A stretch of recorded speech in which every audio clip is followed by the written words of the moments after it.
feel so unworthy. Hi, I'm Emah Fox and I'll be performing at Resonant. Yeah, I kind of was always a singer. Like when I was really little, I was like, I want to be on Young Talent Time, if anyone remembers that. But so I kind of always wanted to be a singer, I guess, from a really young age, but maybe everybody does, But with me, it just stuck. And then I think, it was more, I think one of the reasons why I turned from just seeing myself as a singer into being a songwriter was just going through shit. Like life started to get really difficult around adolescence, and I just discovered like music that was a little bit deeper, and I just started writing, and I didn't show anyone for a really long time. Yeah, and it took me a long time to be confident enough to share that with anybody. I was quite painfully shy. So I was really insecure and not confident. So the way I kind of dealt with that was I signed up to study audio engineering. That was my way of dealing with my insecurity, because I felt like, okay, I'm not an instrumentalist, but I do know what I want to create. Like I had really clear ideas. I could hear it all in my head, but I had no idea how to tell people how to play it, or I didn't know how to write anything down for musicians, and I felt very disempowered by that. So I thought, well, if I can get some production knowledge, then at least I know what I'm doing in a studio.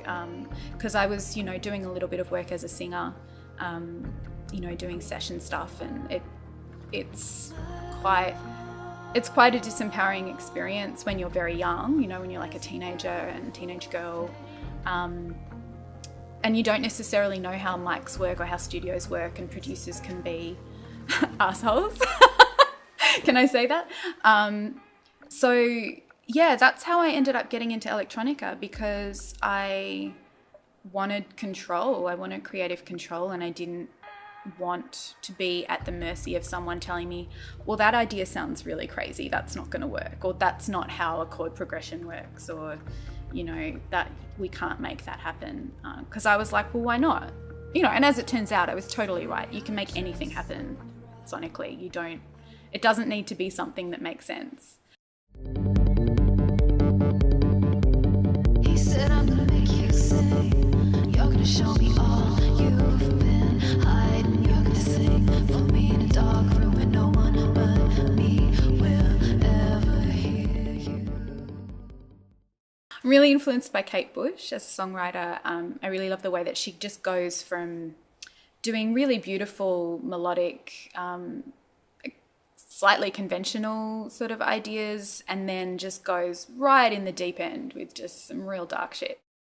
Also, I think the Eurythmics were a big influence on me when I first started writing. My big sister was a huge fan, and I remember just listening to that and just being blown away by Annie Lennox's voice, and the dark subject matter around relationships, I think has really influenced me too, looking back. So I kind of have a few different outlets for music. So I've got my synth pop setup, which is I play with a band, and then sometimes I play solo as well, so it's quite flexible.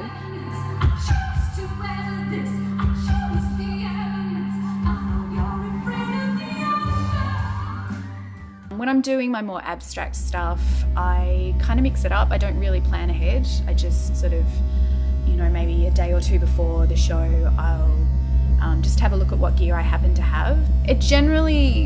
I usually, when I'm doing improv stuff, it's usually based around sort of droney sounds and vocals, and with like some strange melodies coming in and out.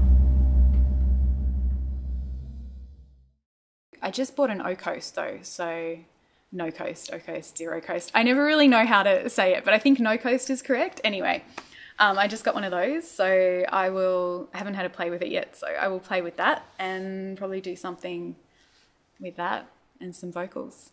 Yeah, so that's the plan.